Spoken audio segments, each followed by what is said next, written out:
2012년 4월 독일 유럽 태양광의 자존심이라 불리던 회사 큐셀이 파산 신청서를 제출했습니다. 중국 기업들이 적자를 감수하면서 가격으로 밀어붙이자 2008년에 세계 1위를 찍었던 큐셀마저 도저히 버틸 수 없었죠. 세계 1위가 4년 만에 중국에 무릎을 꿇은 겁니다. 그런데 같은 해 한화그룹이 움직였습니다. 100명이 넘는 인수 추진팀을 꾸리고 세계 1위였던 이 기업을 555억 원에 주워 담았습니다. 그로부터 정확히 13년이 지난 지금 믿을 수 없는 일이 벌어지고 있습니다. 망하기 직전이었던 그 회사가 양산 크기 텐덤 태양전지에서 세계 기록을 세우고 중국이 넘지 못한 국제 인증의 문턱을 세계 최초로 넘어섰습니다. 도대체 그 13년 동안 무슨 일이 있었던 걸까요? 555억에 사들인 파산 기업이 어떻게 수십조 원짜리 중국 제국의 칼을 겨누게 된 건지 오늘 그 반전 드라마를 처음부터 끝까지 풀어드리겠습니다. 그 이야기를 풀기 위해서는요. 먼저 중국부터 봐야 합니다. 지금 중국 태양광 산업이 어떤 상황에 처해 있는지를 알아야 이 반전이 왜 가능해졌는지가 보이거든요. 여러분, 중국 하면 태양광 강국이라는 이미지가 떠오르시죠? 실제로 전 세계 태양광 패널의 80% 이상을 중국이 만들고 있어요. 말 그대로 절대 강자입니다. 그런데 지금 이 절대 강자의 안쪽이 심상치 않아요. 지금 중국 태양광 모듈 가격이요. 업계에서 데드존이라고 부르는 수준까지 떨어졌습니다. 1와트당 0.67위안. 이게 어느 정도냐면요. 아무리 원가를 쥐어짜도 아무리 인건비를 줄여도 이익이 나올 수 없는 영역이에요. 물건을 한 개 팔 때마다 돈이 빠져나가는 겁니다. 만들면 만들수록 적자가 쌓이는 구조예요. 그런데도 생산을 멈추지 못합니다. 도대체 왜 멈추지 못하는 걸까요? 여러분 생각해 보세요. 수천억 원을 들여서 거대한 공장을 지었어요.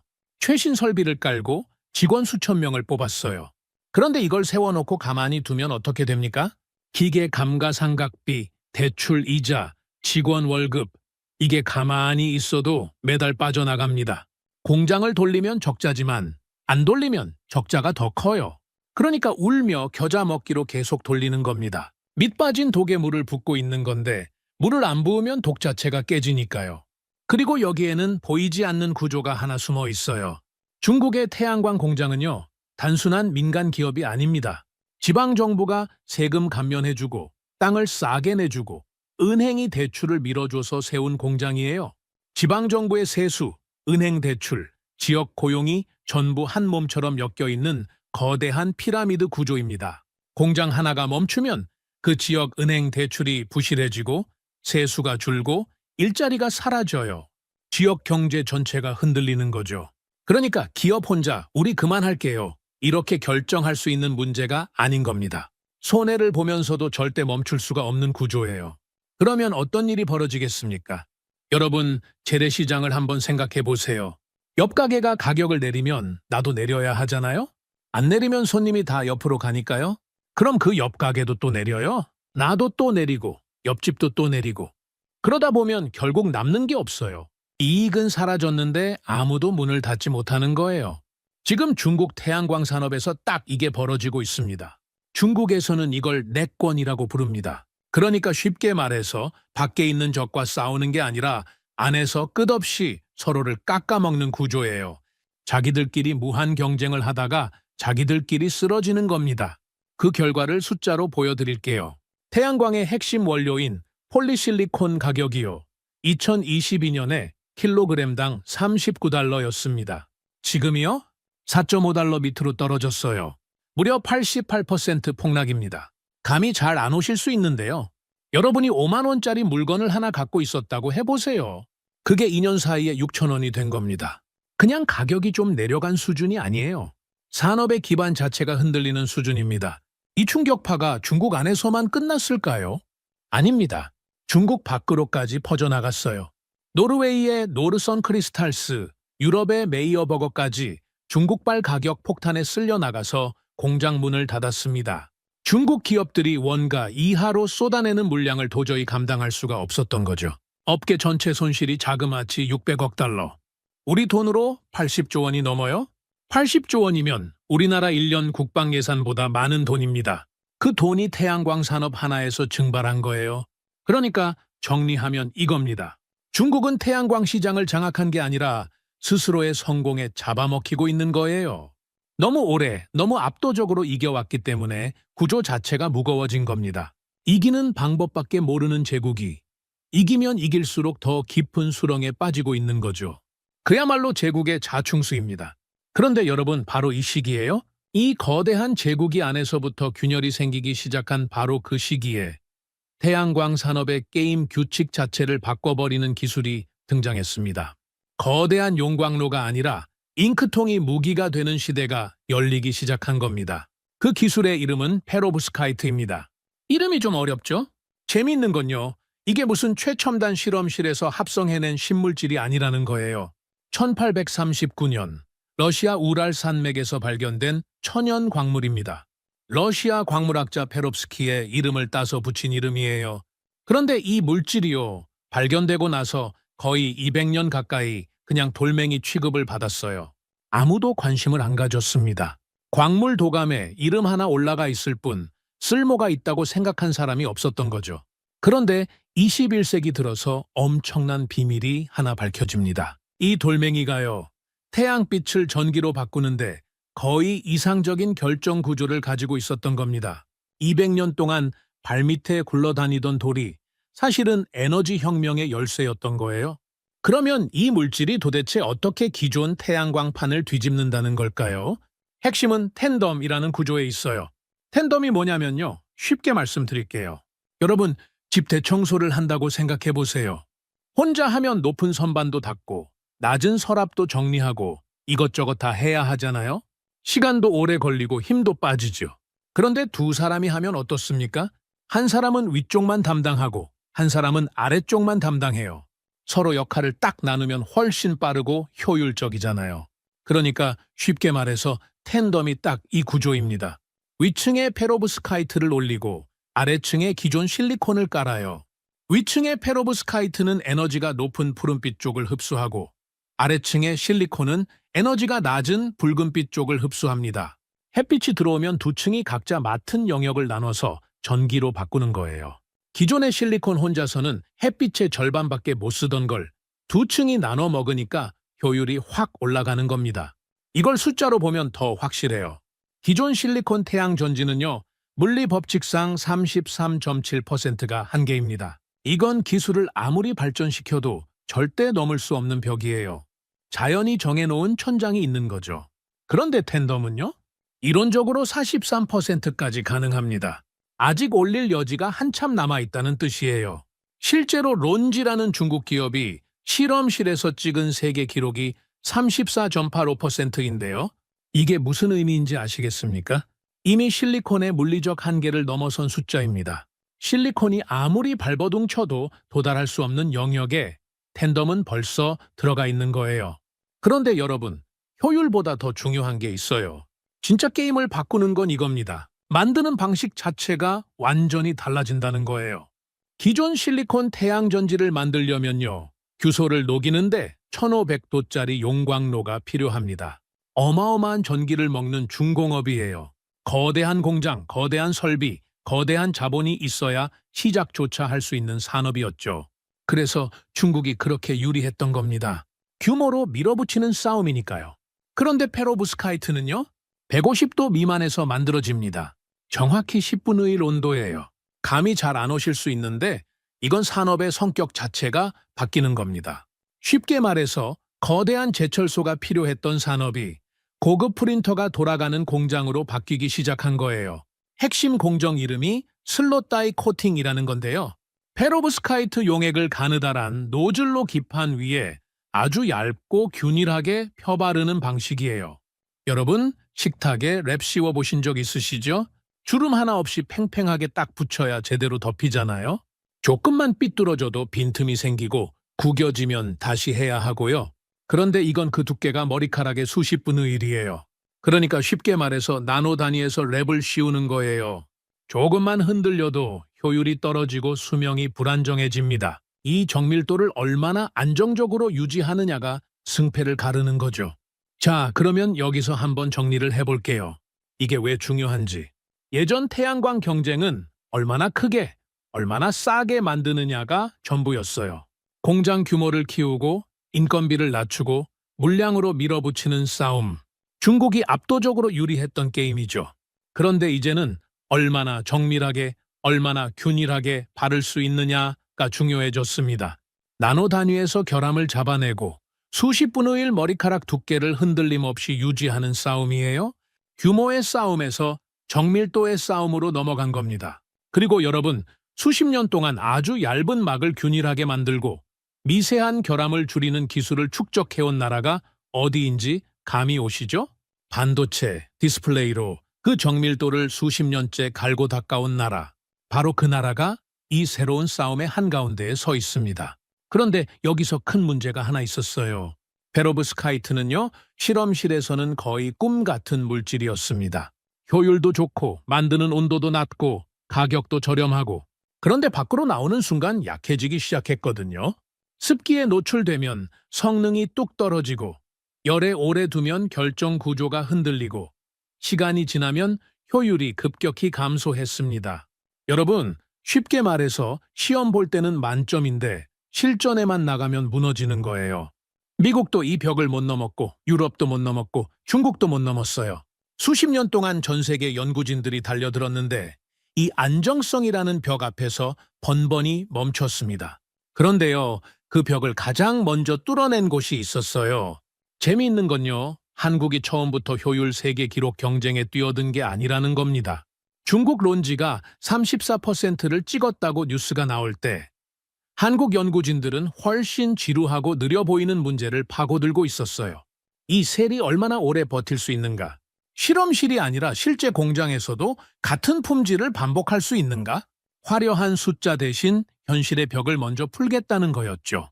남들이 기록 경쟁에 열을 올릴 때 한국은 기초 체력을 만들고 있었던 겁니다. 2026년 2월 드디어 그 결과가 나왔습니다. 한국과학기술원 서장원 석좌 교수 연구팀이 한국화학연구원 전남중 박사팀과 함께 아주 중요한 논문을 발표해요. 에너지 분야 최고 권위 학술지 줄에 실린 연구인데요. 이 연구팀이 해낸 걸 한마디로 말씀드리면요. 효율을 높이면 수명이 줄고 수명을 늘리면 효율이 떨어지는 이 딜레마를 동시에 해결한 겁니다. 도대체 어떻게 그게 가능했을까요? 3D 페로브스카이트 결정위의 분자 수준으로 아주 얇은 2D 보호막을 씌운 거예요. 여러분, 비싼 가죽 소파 사시면 투명 커버 씌우시잖아요? 아이가 과자를 떨어뜨려도 음료가 쏟아져도 소파는 멀쩡하죠? 그러니까 쉽게 말해서 원리가 비슷합니다. 다만 차이가 있다면 그 커버의 두께가 분자 수준이라는 거예요.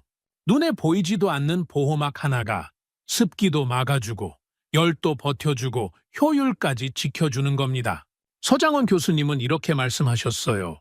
효율을 높이면 수명이 줄고 수명을 늘리면 효율이 떨어지는 기존 난제를 표면 보호막의 구조 설계를 통해 동시에 해결할 수 있음을 보여준 연구라고요. 결과는 효율 25.56%, 고온 고습 환경에서도 성능이 유지됐습니다. 그런데 여러분, 여기서 끝이 아니에요.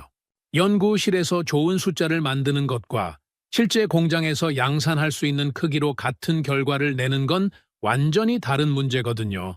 이게 무슨 말이냐면요. 연구실에서는 손톱만 한 크기로 실험하잖아요.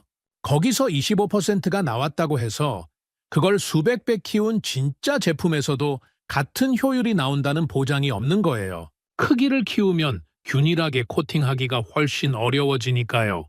이걸 해낸 기업이 있습니다. 한화큐셀이에요. 2024년 12월 한화큐셀 글로벌 기술 총괄 다니엘 머펠드가 발표합니다. M7이라는 실제 양산용 크기 330제곱센티미터 면적에서 28.6% 효율을 달성했다고요. 세계 기록입니다. 독일 프라운호퍼 연구소가 직접 인증했어요. 실험실 안의 기록이 아니라 실제 공장에서 찍어낼 수 있는 크기에서 나온 숫자라는 게 핵심이죠. 그리고 2025년 5월 한 번 더 놀라운 일이 벌어져요. 한화큐셀의 텐덤 모듈이 IEC와 UL 국제 규격의 핵심 스트레스 테스트를 세계 최초로 통과합니다. 독일 튜브 라인란드가 독립적으로 확인했어요. 이게 무슨 의미인지 아시겠습니까? 여러분, 은행에서 큰돈을 빌리려면 담보가 있어야 하잖아요? 태양광 발전소는 수천억 원짜리 프로젝트예요. 이 돈 대부분은 은행과 연기금이 대줍니다. 그런데 은행이 돈을 빌려주려면 이 패널이 20년, 30년 동안 제대로 작동합니다. 라는 보증서가 필요해요. 아무리 기술이 좋아도 이 보증서가 없으면 돈이 안 움직이는 겁니다. 그러니까 쉽게 말해서 IEC 인증이 바로 그 보증서 역할을 하는 거예요. 기술만 앞선 게 아니라 돈이 흐르는 길목까지 한국이 가장 먼저 잡은 겁니다. 여러분, 인트로에서 말씀드렸죠. 한화가 2012년에 파산한 독일 큐셀을 555억 원에 인수했다고요. 당시 독일 언론은 한국 기업이 기술만 빼가려는 것 아니냐 걱정했어요. 하지만 한화는 독일 비터펠트 볼펜의 기술센터를 살렸고 핵심 연구 인력을 유지했고 한국과 미국과 독일을 잇는 삼각체제를 만들어냈습니다. 13년 동안 칼을 갈아온 거예요. 그리고 지금 바로 그 회사가 중국이 넘지 못한 양산의 문턱을 가장 먼저 넘어서고 있는 겁니다. 그리고 한화만이 아닙니다. 한국화학연구원에서 기술을 이전받은 유니테스트라는 기업이 2024년 12월 국내 최초로 페로브스카이트 태양전지를 IoT 제품에 적용해서 양산 출하를 시작했어요. 그리고 이 한국화학연구원과 유니테스트가 함께 만든 대면적 셀은 중국이 갖고 있던 세계 기록 19.2%를 경신한 20.6%를 달성했습니다. 한 기업의 이야기가 아니에요. 연구소와 기업이 손을 잡고 실험실에서 공장까지 하나로 이어지는 생태계가 만들어지고 있는 겁니다. 자, 여기까지 들으시면 이런 생각이 드실 수 있어요. 기술 이야기는 알겠는데 그게 나랑 무슨 상관이지? 그런데요, 여러분, 이 기술이 진짜 무서운 건요, 효율이 높아서가 아닙니다. 태양광 발전의 형태 자체를 바꿔버린다는 거예요. 2025년 9월 서울 한전아트센터에 아주 특별한 창문이 설치됐습니다. 한국전력이 세계 최초로 개발한 100와트급 유리창호형 페로브스카이트 태양전지예요. 밖에서 보면 그냥 유리창이에요. 투과율이 30%가 넘으니까 밖 풍경이 다 보이거든요. 그런데 이 창문이 동시에 전기를 만들고 있습니다. 실내 분수대와 LED 조명을 이 창문 하나로 돌리고 있어요. 도대체 창문이 전기를 만든다는 게 말이 됩니까? 되고 있습니다. 이미 실제로 돌아가고 있는 거예요. 한전 김동철 사장은 도심 빌딩 적용 가능성을 검증하는 교두보라고 했어요. 실험실 이야기가 아닙니다. 서울 한복판에서 지금 작동하고 있는 현실이에요. 그리고 변화는 건물에서 끝나지 않습니다. 전기차 지붕이나 보닛에 코팅하면 주차 중에도 배터리가 충전돼요. 한화 시스템즈에서 나온 플렉셀 스페이스라는 회사는 에어버스와 손잡고 우주 위성용 태양전지를 만들고 있어요. 무게가 기존 패널의 절반 이하거든요. 우주에서는 1g이라도 가벼워야 비용이 줄어드니까요. 올해 초 경기도 의왕에 파일럿 공장까지 완공했습니다. 캠핑 텐트, 배낭 드론 날개까지 에너지가 발전소에서 만들어져 전선을 타고 오는 시대에서 내 주변 모든 표면이 에너지를 만드는 시대로 바뀌고 있는 거예요. 여러분, 이게 왜 중요하냐면요. 지금까지 태양광 발전하면 산을 깎고 넓은 땅에 패널 깔아놓는 장면을 떠올리셨잖아요. 주민 반대, 산림 훼손, 송전망 부족 문제가 늘 따라다녔어요. 그런데 도시 건물 자체가 발전소가 되면 이야기가 완전히 달라집니다. 쉽게 말하면요. 수도꼭지에서 물을 받아 쓰기만 하던 집이 지붕에서 빗물을 모아 자급자족하기 시작하는 것과 비슷한 거예요. 그러니까 쉽게 말해서 발전과 소비가 같은 자리에서 동시에 일어나는 거죠. 산을 안 깎아도 되고 긴 전선도 덜 필요하고 민원도 줄어드는 겁니다. 자, 그러면 지금 전 세계에서 이 경쟁이 어디까지 와 있는지 한번 정리해 드릴게요. 중국 론지는 실험실 효율에서는 여전히 세계 1등이에요. 34.85%. 이건 인정해야 합니다. 하지만 양산 크기에서의 기록은요. 한화큐셀 28.6%. 세계 최초 IEC 스트레스 테스트 통과도요. 한화큐셀.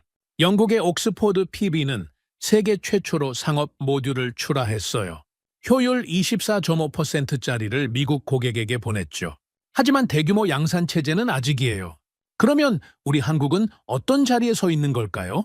독일에서 무너진 세계 1위를 인수해서 기술 유산을 갖고 있고 반도체와 디스플레이에서 쌓은 초정밀 제조 DNA가 있고 한국과 미국과 독일을 잇는 탈중국형 공급망을 이미 깔아놓았어요. 미국과 유럽이 중국 의존을 줄이려고 필사적인 지금 기술적으로 신뢰할 수 있으면서 중국을 대체할 수 있는 공급망, 그 자리에 딱 한국이 서 있는 겁니다. 게다가 페로브스카이트는 히토류를 거의 쓰지 않아요. 중국이 그렇게 자랑하던 히토류 무기화 카드가 이 기술 앞에서는 먹히지 않습니다. 물론 여러분, 앞길이 마냥 평탄한 것만은 아닙니다. 냉정하게 짚고 넘어가야 할 부분도 있어요. 중국이 가만히 있을 리 없거든요. 론지는 페로브스카이트 전담 연구 인력만 100명이 넘고 매년 1%포인트 이상 효율을 끌어올리고 있어요. 업계 최고 속도입니다. 유트모 라이트라는 중국 기업은 이미 대면적 단일 접합 모듈 양산 출하를 시작했고요. 2026년에서 2027년 사이에 중국 대기업들이 동시에 텐덤 양산에 뛰어들면 또다시 가격 경쟁이 시작될 수 있어요. 기술적으로도 남은 숙제가 있습니다. 페로브스카이트에는 소량이지만 납이 쓰이거든요. 그리고 지금까지 가장 긴 공개 운영 데이터가 약 1000시간인데 현장에서 요구하는 보증 기간은 25년이에요. 1000시간과 25년, 이 간극을 메우는 게 앞으로의 과제입니다. 그럼에도 불구하고 한 가지는 분명해요. 지금 이 순간 한국이 이 문 앞에 가장 먼저 서 있다는 사실입니다. 한화큐셀은 올해 상업 생산을 시작하고 내년 상반기 본격 양산, 2030년 완전 상업화 로드맵을 발표했어요. 이 2-3년 안에 특허와 표준과 공급망을 얼마나 단단히 틀어쥐느냐가 앞으로 수십 년간의 에너지 판도를 결정할 수 있습니다. 처음에 말씀드렸습니다. 세계 최강 태양광 기업들이 1년 만에 8만 7천 명을 잘랐다고요. 80조 원이 증발했다고요. 그 거대한 제국의 벽을 두드리고 있는 건 또 다른 거대한 공장이 아니었습니다. 연구실에서 분자 수준의 보호막을 설계한 과학자들이었고 파산한 독일 기업을 555억 원에 주워 담아 13년을 갈아온 기업이었고 우주위성에 붙일 태양전지를 만드는 사내 벤처 청년들이었어요. 거대한 용광로가 아니라 잉크 한 방울, 압도적인 규모가 아니라 분자 단위의 정밀함, 그게 판을 뒤집기 시작한 겁니다. 여러분, 어쩌면 몇 년 뒤에는요, 여러분이 지금 앉아 계신 그 거실 창문이 전기를 만들고 있을지도 모릅니다. 전기요금 고지서를 펼쳤을 때 그 숫자가 좀 달라져 있을 수도 있어요. 그때 한 번쯤 오늘 이 이야기가 떠오르셨으면 좋겠습니다. 과거에는 석유를 가진 나라가 강했습니다. 중동의 모래밭 위에 세워진 왕국들이 세계를 좌우하던 시대가 있었죠.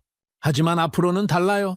잉크 한 방울에 얼마나 정교한 기술을 담을 수 있는지가 에너지 패권을 가를 수 있습니다.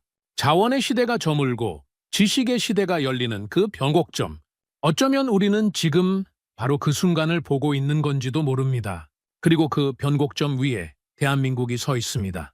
그런데 여러분, 한 가지 더 말씀드리고 싶은 게 있어요. 오늘 페로브스카이트가 태양광의 판을 바꾸고 있다고 말씀드렸는데요. 사실 지금 에너지 전쟁에서 진짜 승부처는 태양광만이 아닙니다. 만든 전기를 어떻게 저장하느냐, 이 싸움이 또 하나의 전쟁터가 되고 있거든요. 그 이야기도 꼭 다뤄보겠습니다.